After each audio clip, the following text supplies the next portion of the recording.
Hey everybody, Jeff with Flea Fly. Now take a look at the screen here. I have it slowed down and I really want you to look at where this tree is laying in the water column. It's from about 30 foot up to about 10 foot. I want you to notice the crappie around the tree and the bait fish around the tree. And I want you to look inside that tree on structure scan right there and see some of the fish that are in the tree. When you're looking for crappie on a sonar, in particular with structure scan, you want to look for the crappie that are on the top of the tree and on the sides of the tree. Those will be your most active fish. So in this picture we have crappie on the sides, crappie on the top of the tree, and we will be able to catch some of those using some of the Flea Fly lures. Now your next step, once you've found the tree, is to drop a marker buoy above the tree. And what I mean by that is drop it on the upwind side of the tree so you can circle your boat back around and fish the tree between the marker buoy and your boat.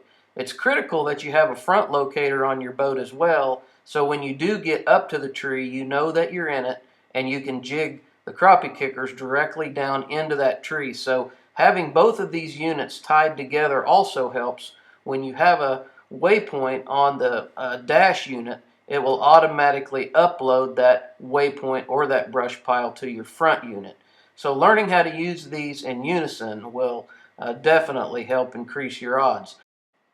Now another thing that anglers really struggle with is determining what the brush looks like after you get up on top of it with your front locator.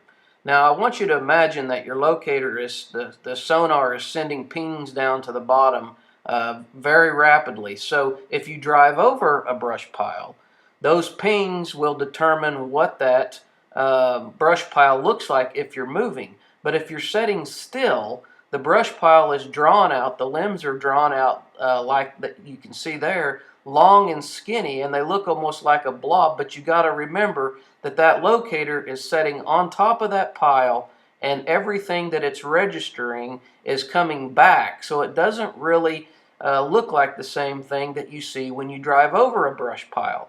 A lot of people struggle with that, but if you will remember that, you're going to have a lot more success when you finally do find your pile. So now that we've covered what the brush pile looks like and where to put your marker buoy, the next thing you need to do is figure out what kind of tactic you're going to use. Right now I'm double dipping crappie kickers in this brush pile. You can see it drawn out there like we spoke about, where it's actually being drawn out on lines because I'm setting right up on top of it. And that fish right here comes out of about 15 foot of water, and like I said, double dipping 2 lures at a time. You could have backed off and cast a go-go minnow out over that pile and caught some of those fish. So you need to experiment with the tactics that work the best on the lake or river that you fish. But I think these tips are going to help you, and we really appreciate you taking the time to watch the videos and buy our products at fleafly.com. Good luck out there.